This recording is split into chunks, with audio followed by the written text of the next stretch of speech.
Indian പ്രധാനമന്ത്രിയെ വധിക്കാൻ CIA രൂപീകരിച്ച പദ്ധതി ന്യൂട്രലൈസ് ചെയ്ത വാർത്ത ഈ അടുത്താണ് പുറത്തു വന്നത്. कल रात ही मैं जापान और चीन की यात्रा करके वापस लौटा हूँ.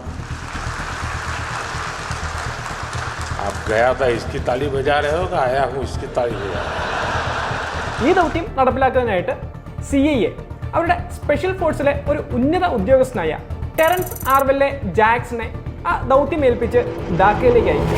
ധാക്കയിൽ അദ്ദേഹം ഒരു സംഘത്തിന് വളരെ വിദഗ്ധമായ പരിശീലനം നൽകി വരുന്ന അവസരത്തിലാണ് നമ്മുടെ റഷ്യയിലെ ചാരസംഘടനയായ മുൻപ് KGB എന്നും അറിയപ്പെട്ടിരുന്ന ഇന്നത്തെ FSB, ഈ FSBയും നമ്മുടെ റോയും ചേർന്നിട്ട് ആ ഒരു പദ്ധതിയെ ന്യൂട്രലൈസ് ചെയ്യുകയാണ്.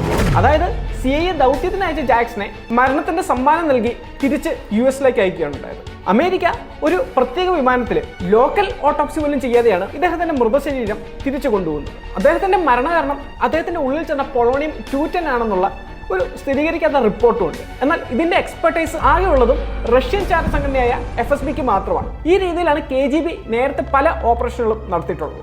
എന്താണ് പൊളോണിയം 210? KGB അവരുടെ ഓപ്പറേഷൻസിൽ സ്ഥിരമായി ടാർഗറ്റുകളെ ഇല്ലാതാക്കാൻ ഉപയോഗിക്കുന്ന ഒരു മൂലകമാണ് ഈ പൊളോണിയം 210. യുറേനിയം 238ന്റെ ഡീക്കിങ്ങിൽ നിന്ന് രൂപം കൊള്ളുന്ന വെള്ളി ചാര നിറത്തിലുള്ളതും ഉയർന്ന റേഡിയോ ആക്റ്റീവ് സ്വഭാവമുള്ളതുമായ ഒരു മൂലകമാണ് ഈ പൊളോണിയം 210. ഇതിന്റെ ആറ്റോമിക് നമ്പർ എന്ന് പറയുന്നത് 84 ആണ്. 1898 പൊളോണിയം കണ്ടെത്തിയ മേരി ക്യൂറിയുടെ മാതൃരാജ്യമായ പോളണ്ടിന്റെ പേരിലാണ് ഈ മൂലകം അറിയപ്പെടുന്നത്. ഇതിന്റെ ഒരു ഹാഫ് ലൈഫ് എന്ന് പറയുന്നത് 138 ദിവസമാണ്. ഉയർന്ന ആൽഫ വികിരണവും അതിന്റെ വിഷാംശം കാരണം ഇത് കഴിക്കുകയോ ശ്വസിക്കുകയോ അല്ലെങ്കിൽ മുറിവിലൂടെയൊക്കെ തന്നെ നമ്മുടെ ഉള്ളിലെത്തുന്നത് അത്യന്തം അപകടകരമാണ്.